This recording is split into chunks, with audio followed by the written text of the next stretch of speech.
Welcome back to Bazooka Kickboxing and MMA. Today's episode powered by Hayabusa are 5 pet peeves that people do when they hold pads.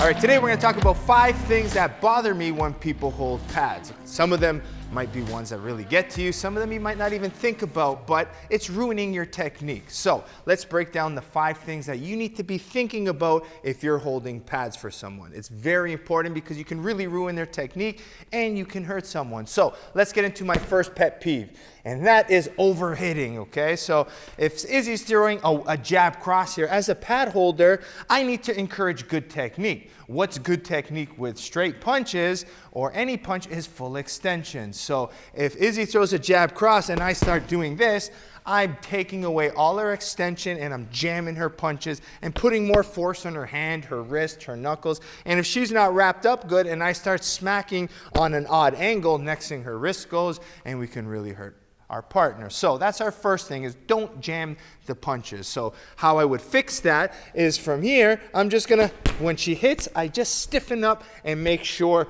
all of my shoulders and my arms are nice and tight. I might give a little bit because there needs to be a feedback, but it can't be over jamming it because you're ruining the technique. Okay, so let's jump into number 2, which is being too relaxed and too wide with the hands. Now, so many times we're here and I see people holding pads this way.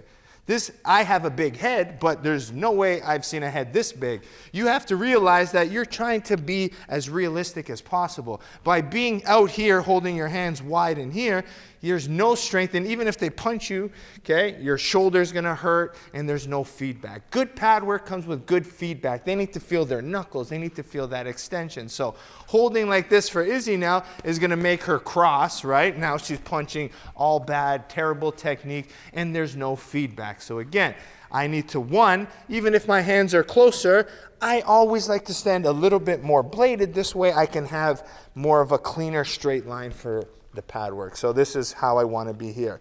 1, 2, nice and straight, okay? Here, terrible. Now, number 3, I'm going to introduce the kicking now. With kicking, one that's really tough is the grinding, okay? So what happens a lot of times is that lead hand grind, I call it. So what happens when someone's kicking, they might hold the angle. As soon as the kick comes, they pivot and turn, and they drive that corner of the pad where the stitching is right on the shin. And this is where you'll start getting your shins banged up, your shins bruised, and it gets really sore from there. So this is what it looks like. So all of a sudden, the round kick comes, and then all of a sudden, I'm grinding this hand in. If Izzy throws a switch kick here, it's me really twisting here, putting that stitching on the shin. So what you need to do is keep that little angle, see here, but I stay here the entire way. This way she can land both shins clean. If I start changing, moving it, it's gonna really damage the kick, damage the shin, and really lose power, okay? So you have to be comfortable.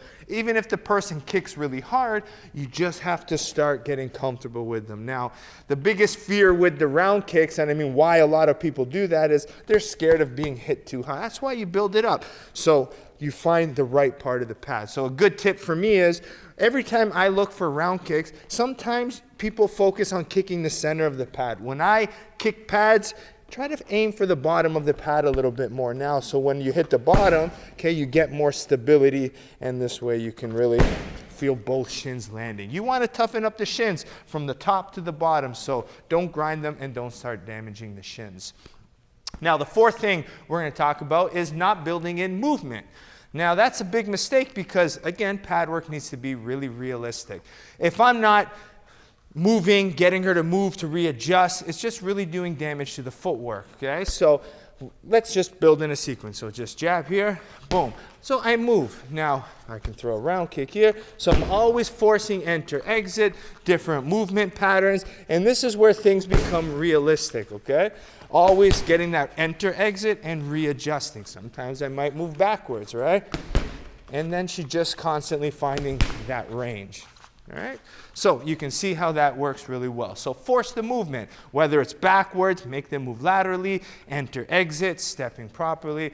All very important things to add. The fifth and final pet peeve when holding pads is when people either overcoach or they're always thinking in between to throw something, okay? So let me give you an example of what that means. When you're hitting pads and you want to have a good workout, what happens is the pad holder needs to develop flow into the pad work. So what happens now, if I'm holding pads and I'm constantly thinking, I'm ruining the workout. So this means this. So jab, round kick.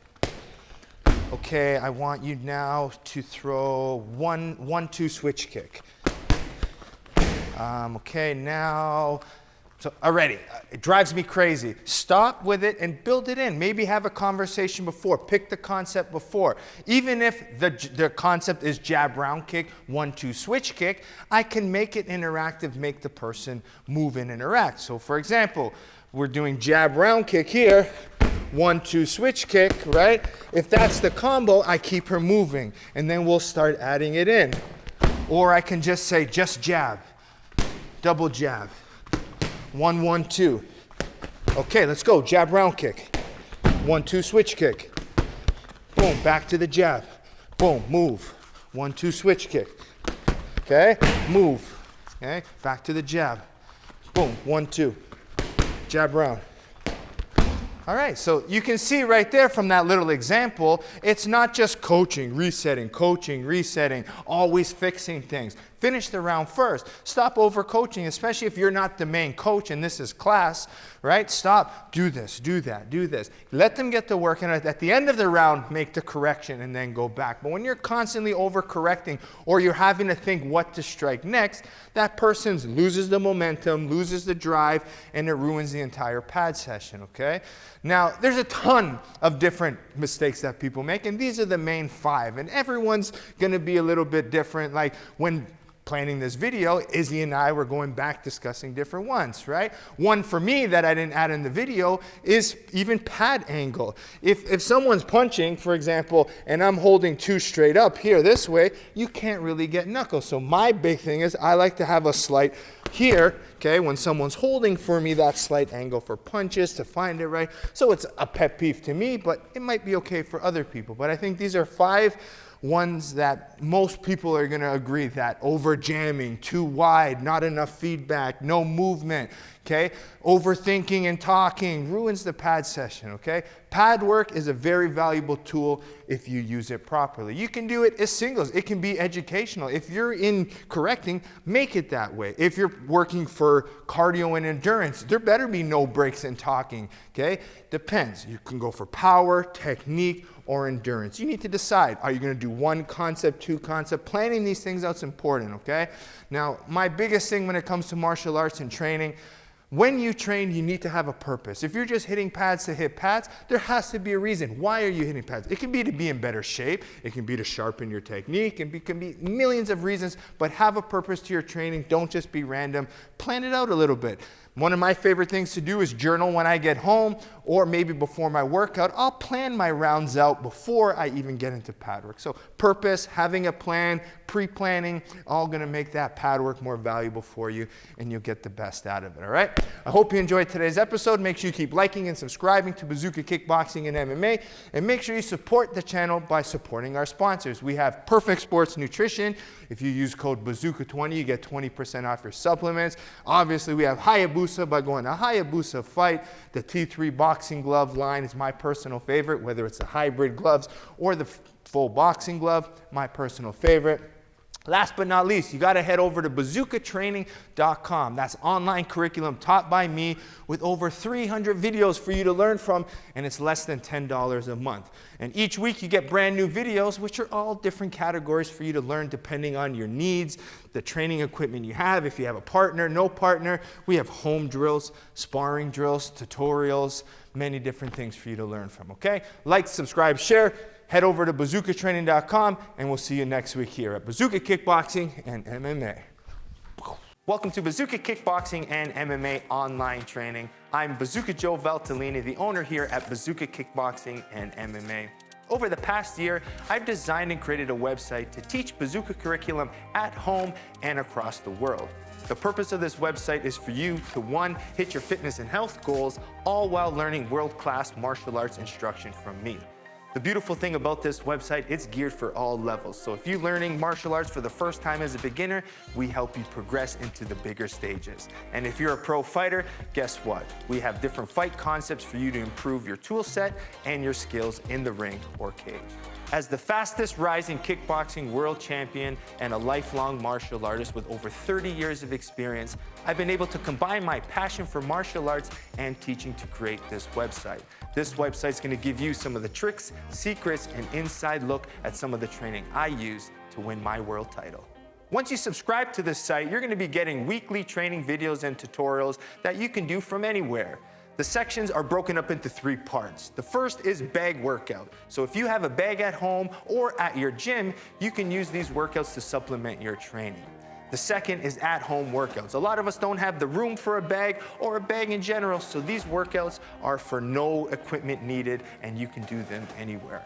And finally, the tutorial section. If you're having any problems with a specific technique or fight concept that's covered in any of the workouts, go to the tutorial section, learn the technique, and then go back to the workout, and this time, do it with proper technique.